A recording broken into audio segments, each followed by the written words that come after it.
Well, back to this job again in Salisbury on the river.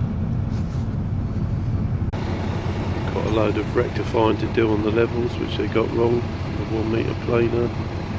Loads of skimming work. Supposed to be 40 mil. I think it's going to be more than that. But at least it's a nice setting.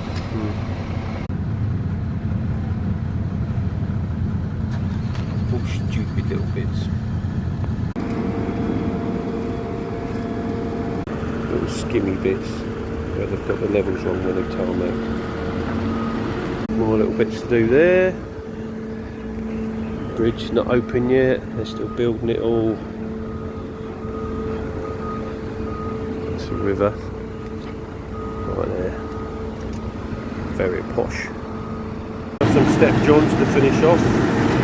There we go.